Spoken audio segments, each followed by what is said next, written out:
Muy buen día, bienvenidos a su canal Apologética Netsarita. El día de hoy vamos a tocar un tema acerca de cuántos pueblos son los que tiene Dios. Actualmente existen dos posturas muy fuertes y populares dentro de la iglesia evangélica que dice que Dios tiene dos pueblos o tres o más. He llegado a escuchar de personas que dicen que tiene al pueblo judío, a la iglesia y al pueblo gentil. Esa es una de las posturas que enseña el dispensacionalismo. A lo mejor en tu iglesia te han enseñado algo así, pero no te enseñan que es parte de la escatología dispensacionalista. El día de hoy vamos a hablar acerca de cómo es que el Eterno solamente tiene un pueblo para sí, y no dos, ni tres, ni cuatro. Primero vamos a remontarnos a la época de Abraham, el cual era un gentil que venía de Ur de los Caldeos, y el Eterno le dice que vaya a la tierra que él le mostrará. Él, obediente a la palabra del Eterno, se mueve del lugar de su casa y va a la tierra que el Eterno le muestra.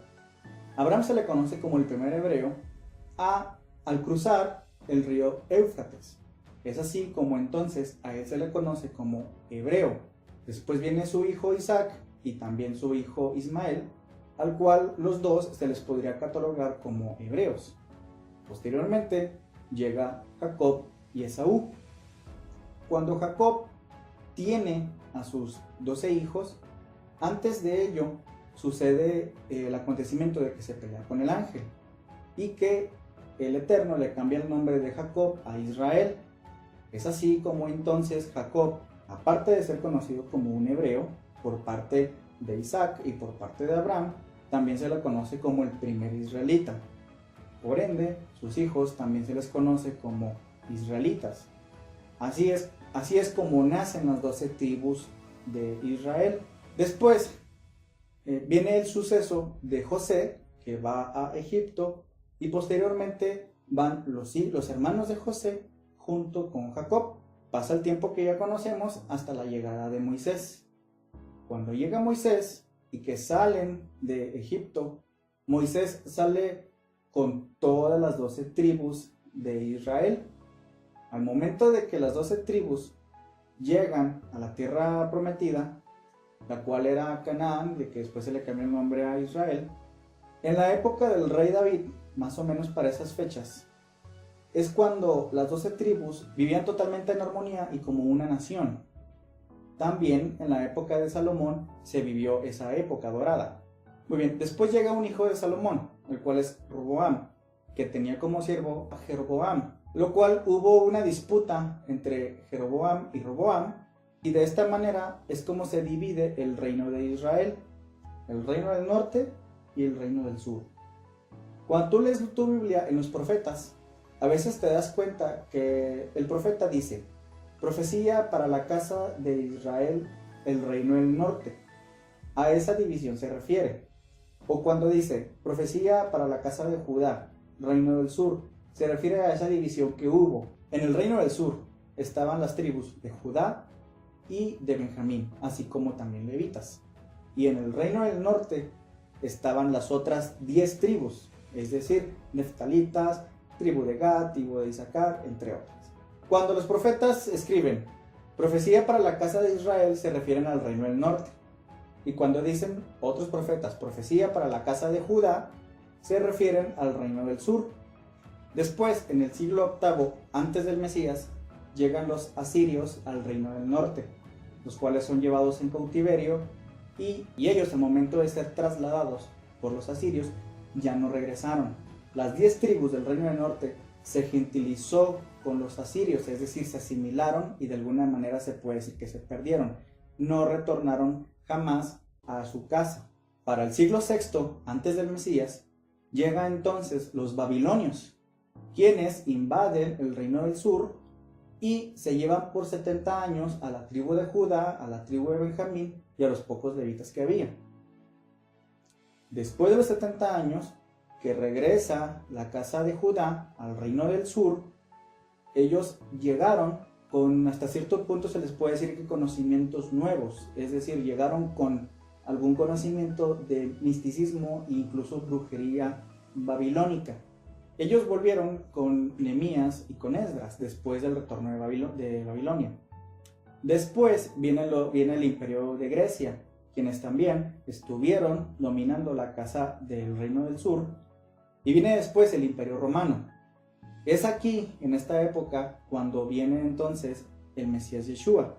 Ahora, antes de continuar con el Mesías Yeshua, quisiera aclarar una situación. Cuando ustedes leen libros como Números o Levítico, y que el Eterno le habla a Moisés y que le quiere dar alguna información al pueblo de Israel, muchas veces dice, háblales a mi asamblea o háblales a mi congregación. Y esas palabras en hebreo son Kahal o Ejad.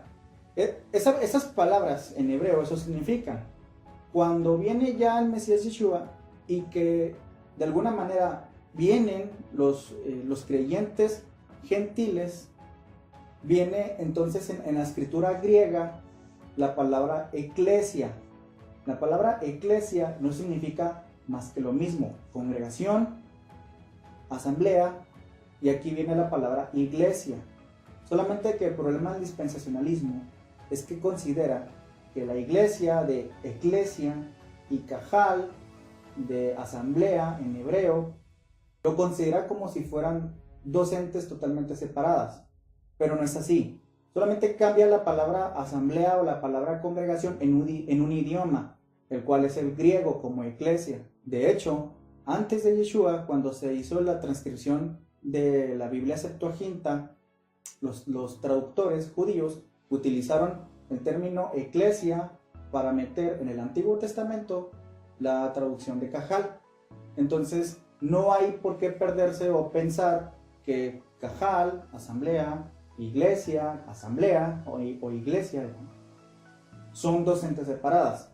Ahora, regresando al tema de Yeshua, cuando él aparece en la historia y él dice, vengo por las ovejas perdidas de la casa de Israel, está hablando del reino del norte, que se lo llevaron los asirios y que no regresaron.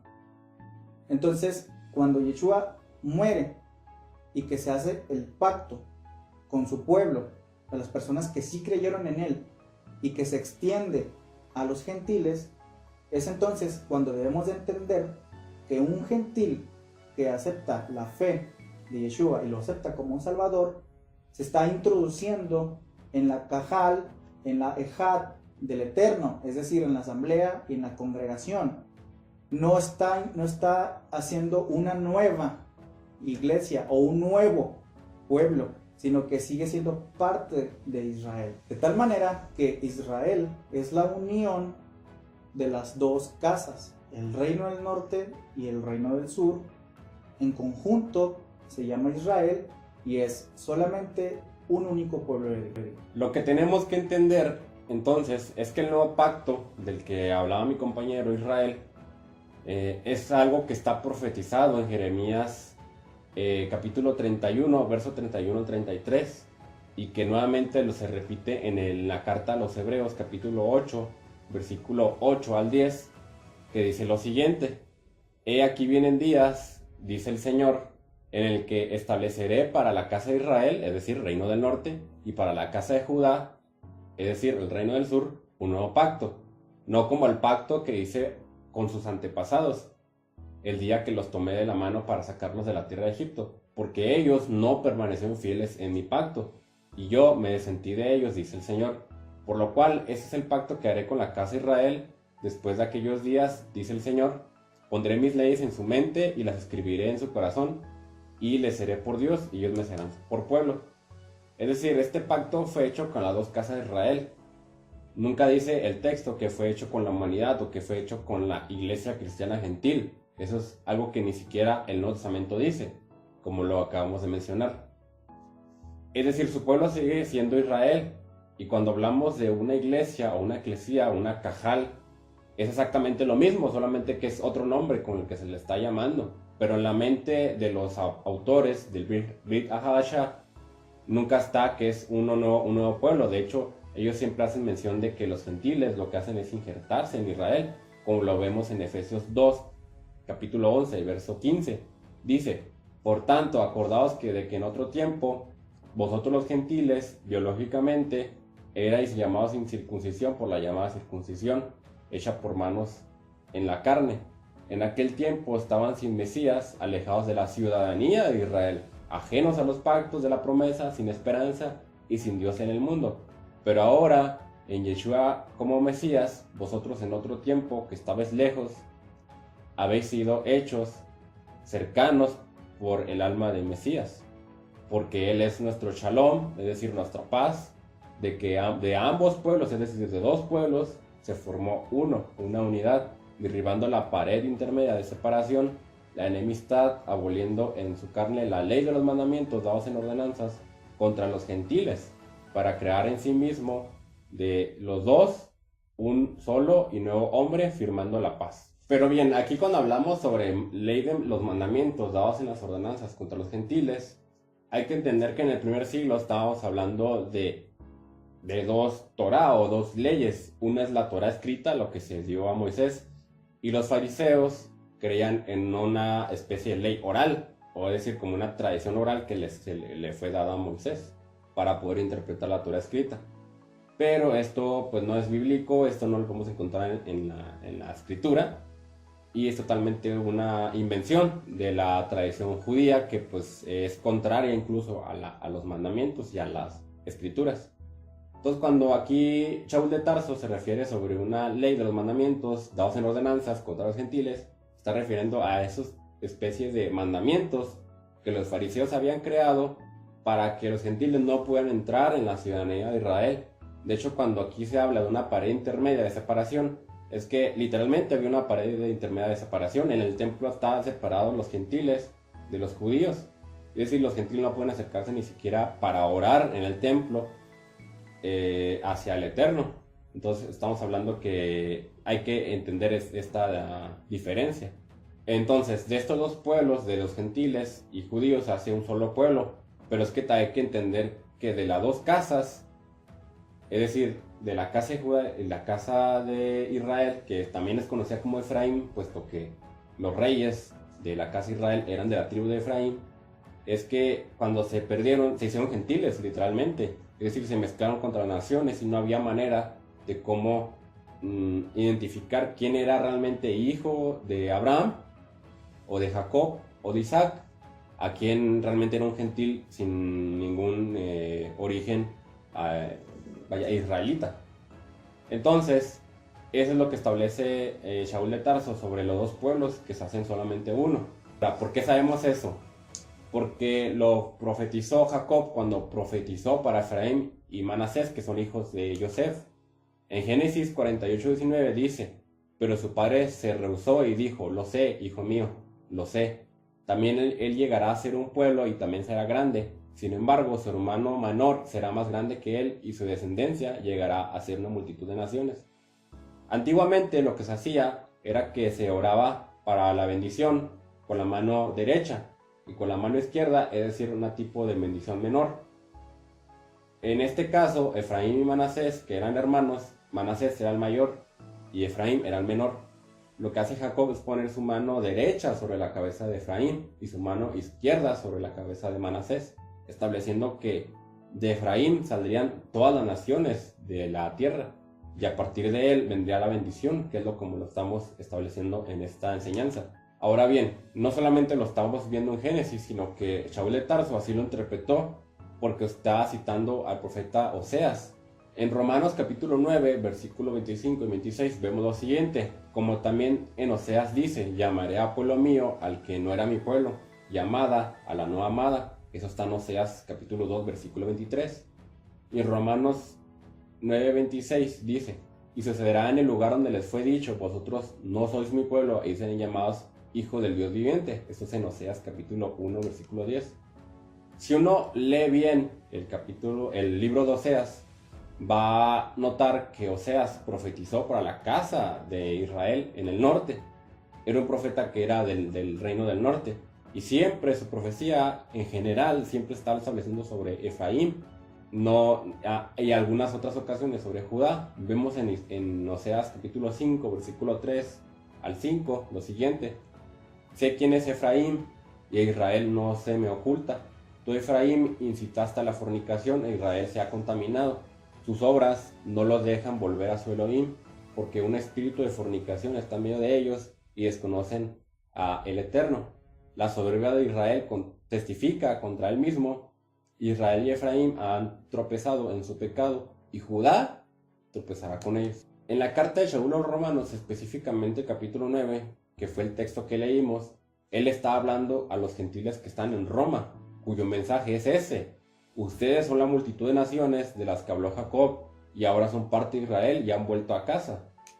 Entonces no es la interpretación mía, sino que Shaul de Tarso interpretó así a Oseas. Cuando leemos también en Romanos capítulo 11, Shaul de Tarso habla sobre dos olivos, que son los dos olivos que representan las dos casas, y establece que a partir de estos dos olivos se hace solo un solo olivo, en la cual se injertan las ramas de otro olivo, que es un olivo silvestre, es decir, los gentiles. Romanos 11:17, pero si algunas de las ramas fueron desgajadas y tú, siendo olivo silvestre, fuiste injertado entre ellas, llegaste a ser copartícipe de la raíz de la rica savia del olivo. Cuando hablamos de estos dos olivos hay que establecer de que de esos dos se hace solamente uno, no dos entes separados. Entonces, esta teología de la dispensación, que hace una diferencia entre Israel físico y la iglesia gentil, es totalmente falsa, está totalmente refutada, como lo hemos visto en esta enseñanza.